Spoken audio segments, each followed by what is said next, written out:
प्रिय विद्यार्थियों, आज हम सल्फर साइकिल, सल्फर चक्र के बारे में बात करेंगे। सल्फर चक्र एक अवसादी चक्र है जो वायुमंडल में गैसीय रूप जैसे हाइड्रोजन सल्फाइड, सल्फर डाइऑक्साइड, इसी तरह से सॉइल में भी सल्फेट के रूप में, सल्फाइड के रूप में और जल में पाया जाता है। सल्फर प्रोटीन, अमीनो अम्ल और विटामिन जैसे महत्वपूर्ण आवश्यक पदार्थों के लिए एक प्रमुख अवयव होता है। सल्फर धातु सल्फेट के रूप में चट्टानों तथा मिट्टी में पाया जाता है।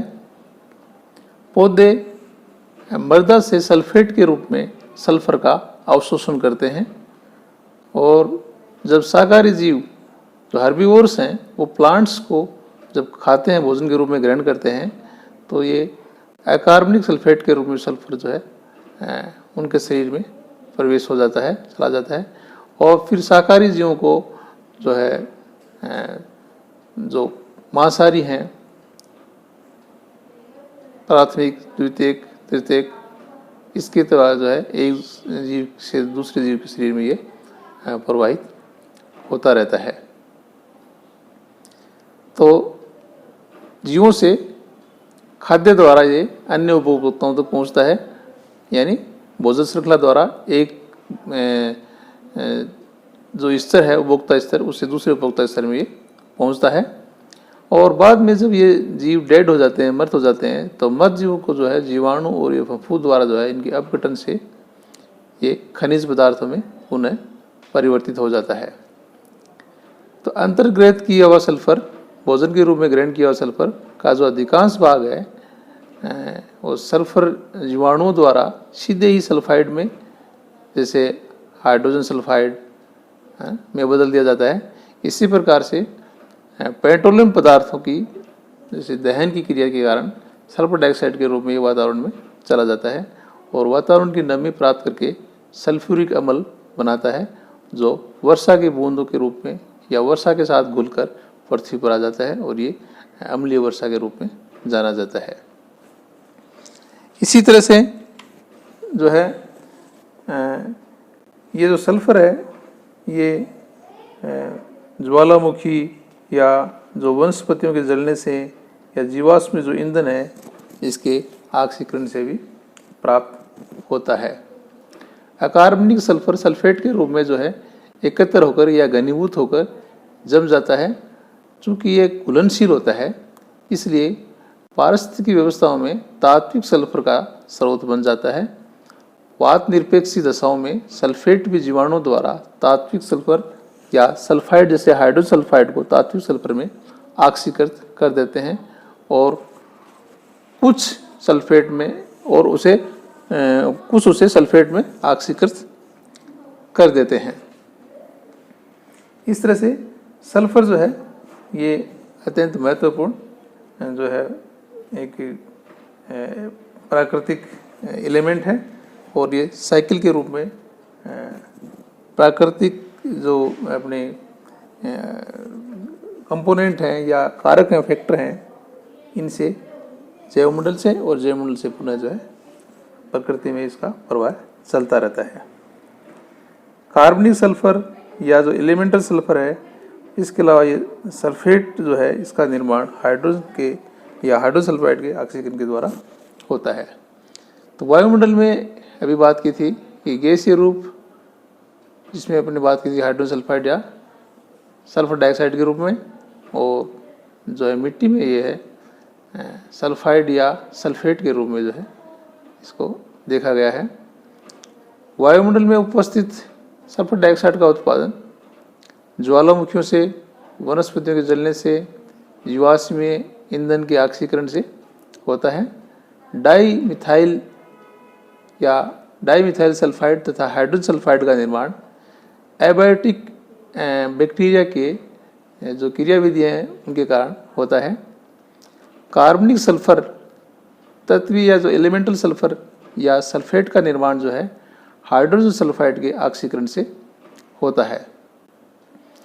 वायुमंडल से सल्फर डाइऑक्साइड तथा हाइड्रोजन सल्फाइड पुनः जो है प्रेसिपिटेशन द्वारा जो है सोइल में आ जाती है, और जो सल्फर है ये मुख्यतः सल्फेट के रूप में जो है उपलब्ध होता है, जो कि अपचित होकर जो ऑटोट्रोफ्स हैं उनके द्वारा प्रोटीन के रूप में जो है समावेशित हो जाता है।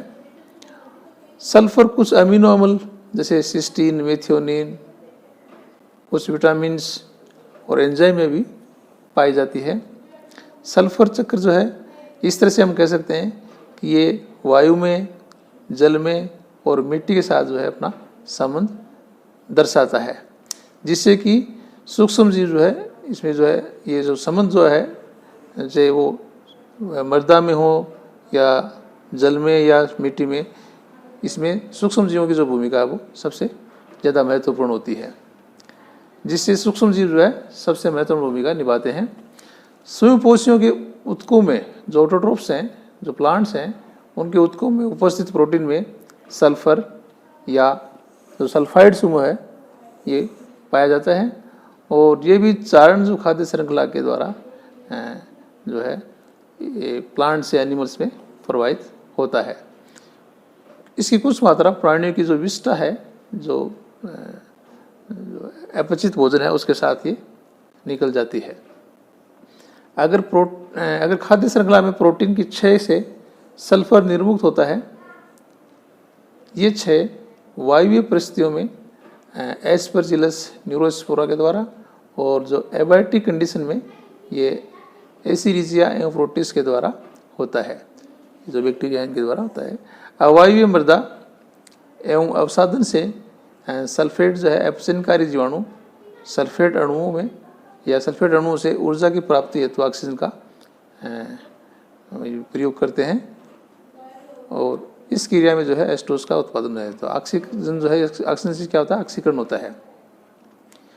विभिन्न प्रकाश संश्लेषणी और रसायन संश्लेषणी जीवाणु जो है सल्फर उपापचय में महत्वपूर्ण भूमिका निभाते हैं। रसायन और समपोषी जीवाणु जैसे थ्रायोनिक्स है, थायोबैसिलस है, ये हाइड्रोजन सल्फाइड युक्त जल में पाए जाते हैं, यानी ऐसे जल में पाए जाते हैं जहाँ पर एस्टोस गैस जो है उसकी मात्रा पाई जाती है। और जो एस्टोस है, एस्टोस में जो एस है उसको ये या यूँ कह सकते हैं एस्टोस गैस को जो सल्फाइड है उसमें ऑक्सीडाइज कर देते हैं, या जो सल्फर है उसको सल्फेट में ऑक्सीडाइज कर देते हैं।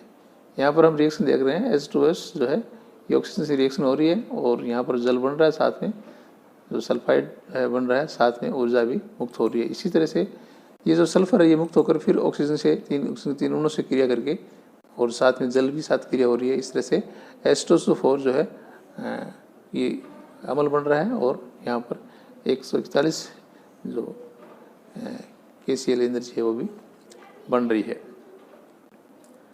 थायोबैसिलस जीवाणु अम्लीय माध्यम में सल्फर को सल्फ्यूरिक अम्ल में रूपांतरित कर देते हैं। इस कारण से मृदा जो है एसिडिक नेचर की हो जाती है। ग्रीन सल्फर जिसको हम क्लोरोबियम भी कह सकते हैं, या पर्पल सल्फर जिसे क्रोमेटियम कह सकते हैं, प्रकाश संश्लेषी जीवाणु CO2 के अपचयन के लिए हाइड्रोजन सल्फाइड को हाइड्रोजन स्रोत के रूप में काम में लेते हैं। जैसे कार्बन डाइऑक्साइड यानी CO2 प्लस H2S, और ये प्रकाश की उपस्थिति में CH2O plus S plus H2 और साथ में एनर्जी भी मुक्त करते हैं। तो इस तरह से जो सल्फर है वो प्रकृति से एनिमल्स में, एनिमल से प्रकृति में इसका एक प्रवाह के रूप में चलता रहता है। सल्फर चक्र जो है अन्य जो पोषक चक्र हैं, जैसे मान लो आयरन का हो या कॉपर, जिंक, बोलार्ड, जैसे कोबाल्ट जो है, इस तरह के जो साइकिल हैं, इसकी तरह ये उपापचय में जो है ये इनके साथ जो है महत्वपूर्ण भूमिका निभाता है। यहाँ पर हम जो है एक डायग्राम के द्वारा जो है जो सल्फर है इसके साइकिल को हम समझ सकते हैं। तो जो कार्बनिक सल्फर है जिसको अपन जैविक प्रोटीन भी कह सकते हैं, ये जैविक प्रोटीन जो है ये जीवाणु के अपघटन द्वारा जो है या जंतुओं में पाचन द्वारा जो है इससे फिर H2S बनती है। और ये H2S जो है ये जो है इसको अपचयन द्वारा जो है SO4 यानी सल्फेट में जो कि मृदा में पाया जाता है और यहाँ से जो है ये प्लांट्स द्वारा अवशोषित कर लिया जाता है प्रोटीन के रूप में। और ये प्रोटीन निर्माण में, प्लांट प्रोटीन निर्माण में काम आता है। और यहाँ से जो हर्बीवोर्स हैं वो इसको खा लेते हैं और वहाँ से जो है कार्निवोर्स के शरीर में प्रवेश कर जाता है। इसी तरह से ये जो अकार्बनिक सल्फर है जो चट्टानों में पाया जाता है, यहाँ पर जो है जीवाणु जो है इसका ऑक्सीडेशन कर देते हैं और ये सल्फेट के रूप में मृदा में आ जाता है और मृदा से पुनः प्लांट से और प्लांट से एनिमल में प्रवेश कर जाता है। इसी तरह से अकार्बनिक सल्फर जो है यहाँ से जो है जीवाणु की ऑक्सीडेशन क्रिया द्वारा जो है H2S में कन्वर्ट हो जाती हैं और इसकी रिवर्स जो क्रिया है इसके द्वारा वापस जो है ये अकार्बनिक सल्फर में कन्वर्ट हो जाता है। इस तरह से एक चक्र के रूप में जो है सल्फर जो है इसका